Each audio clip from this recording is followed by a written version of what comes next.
నమస్తే ఫ్రెండ్స్, నేను మీ అడ్వకేట్ రమేష్ పిట్ల. సో మనకి క్రిమినల్ అనేది మారిపోయింది. ఇప్పుడు ఐపీసీ సెక్షన్ 206 అనేది బిఎన్ఎస్ సెక్షన్ 243గా మారిపోయింది.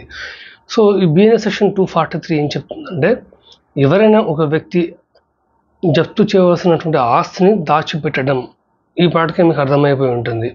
ఒక సివిల్ కేసు కానీ లేకపోతే ఒక క్రిమినల్ కేసులో కానీ కోర్టు తీర్పిస్తుంది ఒక్కోసారి ఏంటంటే, ఆ నేరస్తులకు సంబంధించినటువంటి ఆస్తిని జప్తు చేయాలి అని చెప్పేసి కోర్టు తీర్పు వస్తుంది.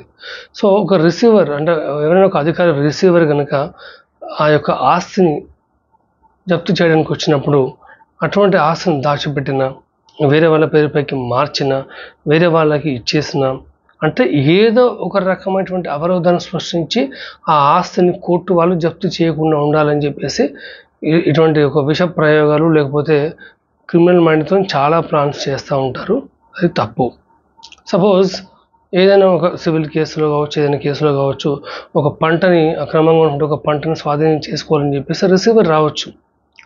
అతను వచ్చే లోపలనే ఈ యొక్క వ్యాపారి కనుక పంటను మొత్తం కోసేసి వేరే వాళ్ళకి ఇచ్చింది అనుకో, అప్పుడు ఈ కేసు అన్వయించే అవకాశం ఉంటుంది. అంటే జనరల్గా కొన్ని కేసుల్లో అప్పు తీసుకుంటారు. సో కోర్టు ఒకరు జప్తు చేయాలని చెప్తే, అలాంటప్పుడు కొన్నిసార్లు ఈ సందర్భాల్లో మాత్రం ఈ సెక్షన్ అన్వయించకపోవచ్చు. జనరల్గా ఏంటంటే, అంతా సవ్యంగా జరిగి ప్రొసీడింగ్ సవ్యంగా జరిగి కోర్టు కనుక ఆస్తిని స్వాధీనం చేసుకోవాలి, జప్తు చేయాలని చెప్తే మాత్రం జప్తు చేయాల్సిందే.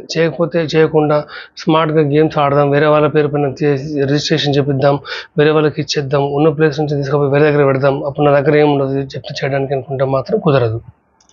సో ఎవరైనా ఇటువంటి నేరానికి పాల్పడితే మాత్రం, జప్తు చేయకుండా దాచిపెడితే మాత్రం వాళ్ళకి 3 సంవత్సరాల వరకు జైలు శిక్ష లేదా 5,000 రూపాయల జరిమానా లేకపోతే 2 విధించే అవకాశం ఉంటుంది నేర తీవ్రత బట్టి. సో ఈ విషయం అందరికీ షేర్ చేయండి. చట్టాల పట్ల ఒక బేసిక్ అవేర్నెస్ కావాలని చెప్పేసి ఈ బిఎన్ఎస్ సెక్షన్స్ పట్ల ఈ వీడియోస్ చేయడం జరుగుతుంది. Kindly subscribe to my channel. So please do subscribe and share with everybody. Thank you.